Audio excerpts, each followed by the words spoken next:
Bonjour à tous, on se retrouve pour une nouvelle vidéo où je vais vous parler de mes achats de livres que j'ai fait dernièrement. Alors il faut savoir, ça fait plus d'une année je crois que j'ai fait ma liste de livres que je voulais, que j'ai recherché pendant longtemps. C'est des livres de sorcellerie, de magie et j'ai pris beaucoup de temps à voir ce qui me plairait pour débuter, etc. Et quel sujet j'allais sélectionner. Donc c'est pas une liste exhaustive, c'est une liste plutôt personnelle, mais ça revient souvent dans des bons livres à lire pour débuter en magie, etc. Alors il y a de tout, un peu des thèmes différents, et je fais pas un unboxing parce que le carton est venu complètement ouvert un peu. C'était d'Amazon, d'habitude j'ai jamais eu de problème avec, et mon chat a dévoré le carton en plus. Du coup de toute façon j'étais curieuse, j'ai ouvert le carton et vous verrez, il y a un livre qui a pris un coup, mais ça se voit pas trop, du coup c'est pas grave, je l'ai gardé quand même. C'était pas le livre le plus esthétique non plus, du coup c'était pas très grave. Alors pour commencer, il y a La purification, principes et méthodes d'Arnaud Tully. Je vais pas en faire une revue sur ma chaîne parce que je pense que je suis pas trop convaincue par ce livre, et donc je risque de pas en parler très bien, même si c'est un livre très bon. Il y a beaucoup de gens qui l'ont aimé. Je l'ai trouvé hyper compliqué. Pourtant je lis quand même pas mal et j'ai pas compris ce que je ne comprenais pas. En fait c'était pas forcément compliqué les mots, mais j'avais l'impression d'avoir un manuel de physique un peu, et de retourner à l'école sur la partie théorique plutôt. Alors ça se sépare en deux parties, il y a la partie théorique et la partie pratique. Alors je suis arrivée assez loin dans la pratique théorique, dans la partie très théorique, et donc je pouvais plus continuer, c'était trop lourd, et je suis passée à la partie pratique directement. Et donc la partie pratique elle m'a beaucoup plu par contre. Et alors c'est des choses que je connaissais pour la plupart. Il y avait d'ailleurs en commentaire quelqu'un qui disait dans les avis que la partie pratique c'était un condensé de tout ce qu'on pouvait lire, mais je trouve pas que c'est forcément vrai, parce qu'il y a beaucoup de choses aussi qu'on lit sur internet qui sont fausses, et il arrive à dire le vrai du faux, de ce qui est le plus recommandable pour la purification ou non. Alors à la partie pratique, on a toutes les méthodes un peu de purification. Il y en a des plus compliquées que d'autres, il y en a des un peu inconnues aussi, et ça c'est très bien expliqué. Et il faut savoir qu'il a vraiment fait beaucoup de recherches, c'est très pointilleux son travail. C'est pour ça que j'ai été perdue un peu. Je trouve que c'est pas trop pour débuter, il faudrait le relire peut-être plus tard. Il y a du très bon dans ce livre quand même, du coup je pense que pas que je veux le descendre, ce livre, mais il faut s'accrocher, et puis il est pas hyper gros. Et j'ai mis quand même pas mal de temps à le lire parce que c'était vraiment très lourd pour moi. Par contre la partie pratique, j'ai appris quand même des choses, et je pense que c'est quand même un indispensable pour la purification. Quand on démarre, de savoir la purification, c'est quand même un indispensable. Voilà, ensuite j'ai pris, et du coup je l'ai fini, et c'est pour ça que j'en parle. Les autres ça ira plus vite parce que je les ai pas encore lus. Je vais peut-être les présenter sur ma chaîne suivant s'ils me plaisent. En général c'est tous des livres que j'ai vraiment sélectionnés parce que ils avaient quelque chose à m'apporter. Du coup normalement ils devraient pas trop avoir des mauvais livres, parce qu'ils sont quand même connus. Alors celui-là il est pas trop connu, je l'ai pas vu passer. En fait je suis été à la Fnac et j'ai vu, il y a des tranches oranges comme ça, j'ai vu l'esthétique, il m'a beaucoup parlé, et j'avais vraiment envie de l'avoir. Vous voyez là j'ai mis des petits signes comme ça, mais il y a des dessins, des illustrations hyper jolies, c'est ça qui m'a vraiment touchée. Et je me suis dit ça a l'air super sympa, il y a comme des petites recettes et tout, ça n'a pas l'air compliqué, et c'est des recettes assez abordables, mais il y a quand même des plantes par exemple, il y a des ingrédients hyper abordables, mais Il y a des ingrédients comme les feuilles de passiflore, on n'en trouve pas partout non plus. Donc, mais la plupart c'est assez simple. C'est des plantes, clous de girofle, eau de Floride, cristaux, élixir de cristaux. Il explique au début comment faire son élixir de cristal. Je suis au début, je suis par là. J'ai fait en sort. Pour l'instant, j'ai pas trop de résultats encore, mais bon, peut-être c'est moi qui l'ai raté aussi. Mais oui, il dit. Par contre, il y a un truc qui m'a un peu chiffonné, c'est qu'il dit qu'il faut pas du tout. Il faut pas du tout modifier ses recettes. À la limite, on peut faire, il appelle ça des dessins inspirés ou dessins agissants. C'est un dessin qu'on va reprendre. Alors là aussi, j'ai pas compris où on devait le prendre, mais je crois que c'est les dessins, c'est pas expliqué vraiment, mais je crois que c'est les dessins que je vous ai montrés avant le sort, par exemple ça. Et il est en lien avec le sort que vous allez faire et vous devez le dessiner pour qu'il agisse.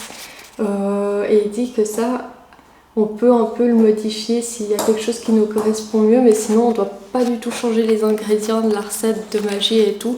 Et j'ai pas trouvé ça très juste, parce que s'il y a quelque chose qui nous parle mieux à la place d'un ingrédient, pour moi c'est tout à fait normal de le changer. C'est plus adapté à nous. Et si vous voulez voir, c'est un médium, il s'appelle Jean Didier, je crois qu'il a une chaîne YouTube. Voilà. Sinon, j'ai trouvé que c'était très bien fait, que c'était simple, il expliquait bien. Voilà. Ensuite, j'ai pris les sigils traités de magie pratique, les clés du succès. Voilà.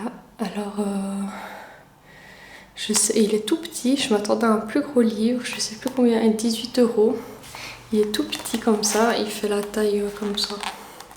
Pas très gros, tout fin, mais je pense que il est intéressant. J'espère qu'il ne soit pas trop compliqué. Après, je commence à mieux connaître les sigils, du coup, j'ai quand même un aperçu. Je sais pas si c'est complètement pour les personnes qui ne savent pas du tout utiliser les sigils, mais j'ai quand même une base. Du coup, je pense que ça ira. Il est assez petit et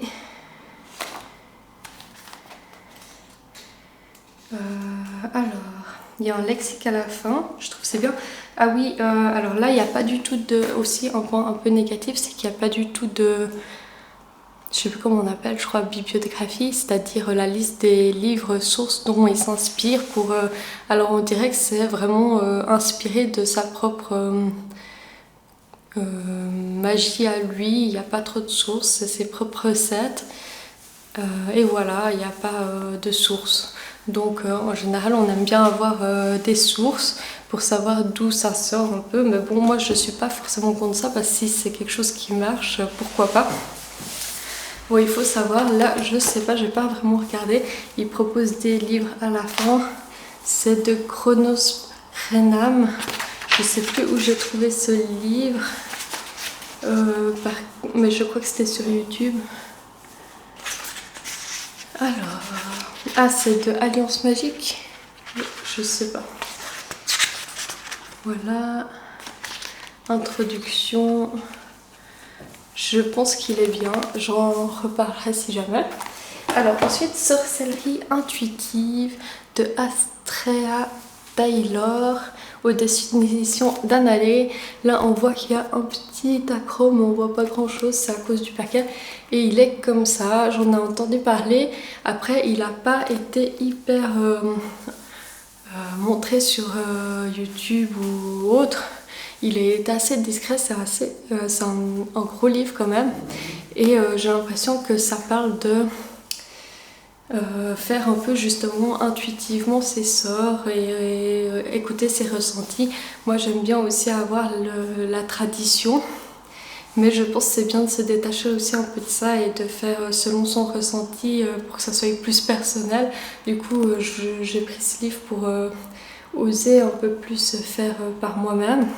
Je pense qu'il est très bon parce que j'en ai entendu parler du bien.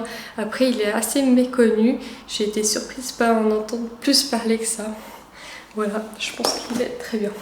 Ensuite, Ange de Gaïa, Lady Luck. Ça, c'est plus un livre personnel qui m'intéresse par rapport au sujet de l'abondance. C'est aux éditions Iceberg.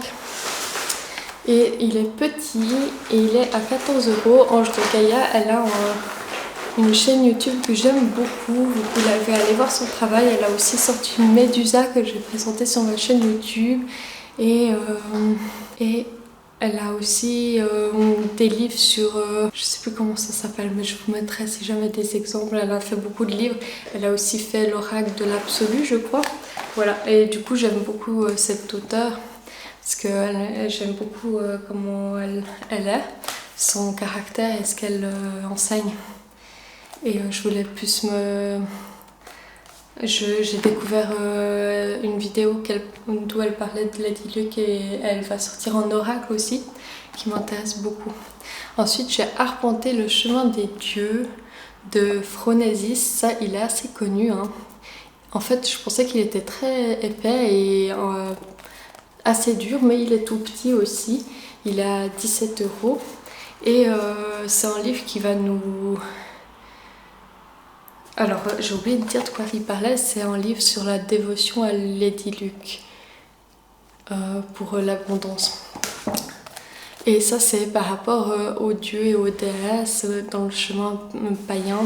Pour la dévotion, elle nous donne une piste, une approche pour notre chemin spirituel, tout en respectant nos croyances, je pense. Assez large. C'est celui-là, ce livre qui a eu un coup. Là, enfin on voit plus trop parce que je l'ai reformé, mais il était assez plié. Il y avait un autre livre qui était venu à l'intérieur, j'ai pas trop aimé. Voilà, alors il est connu, très connu. Terre, air, eau, feu, eau. Et c'est de Scott Cunningham. Alors j'aime beaucoup cet auteur, il est très pédagogue et puis j'aime beaucoup ses sujets abordés. C'est très simple. Et donc aux éditions Tanae. Et voilà, je pense que c'est sur la magie, je crois que c'est sur la magie des éléments. Puis il donne des choses, des astuces pour s'en sortir par nous-mêmes. Puis il est assez connu, il est très bien réputé. Là j'ai 2 livres comme ça qui sont vierges. Le noir c'est je crois aux Alliances Magiques. Et donc ça va être mon carnet de tirage. Et celui-là c'est mon livre pour prendre des notes sur les livres que je lis, sinon je retiens pas forcément. Du coup je note les pages et puis ce qu'il y a à l'intérieur du livre qui me permet de me rappeler. J'ai Psychic Witch qui donne des exercices pour être une sorcière puissante et pour commencer, et même pour les personnes qui ne débutent plus. Je pense qu'il est nécessaire pour bien avoir une base solide pour la suite. Du coup, c'est plutôt des exercices énergétiques, de méditation, enfin je sais pas vraiment, mais du coup c'est plutôt après pour s'entraîner, avoir un mental plus fort. Et ensuite le dernier, on a Grimoire de Magie Verte. Alors Dan Mura, c'est la même auteure qui a fait le tarot de la Magie Verte. Et donc alors il est un petit peu critiqué, c'est un gros livre, parce qu'elle est un peu dans la Wicca, je crois même beaucoup. Et du coup, si on n'est pas dans la Wicca, peut-être on a plus de mal avec ce livre, mais il donne des bonnes bases qui sont très intéressantes pour beaucoup d'approches. Elle explore plein de domaines. Et donc c'est un essentiel à avoir aussi. Elle parle de beaucoup de sujets. Et paraît que le grimoire de la magie verte n'est pas du tout représentatif de ce qu'il y a à l'intérieur. Elle parle de beaucoup de sujets qui n'est pas forcément en lien avec vraiment que la magie verte. Voilà. Du coup, je pensais que c'était intéressant de m'y plonger dedans. Voilà pour mes livres. J'espère que ça vous a plu comme vidéo. On se retrouve dans la semaine prochaine, normalement si tout se passe bien. À bientôt!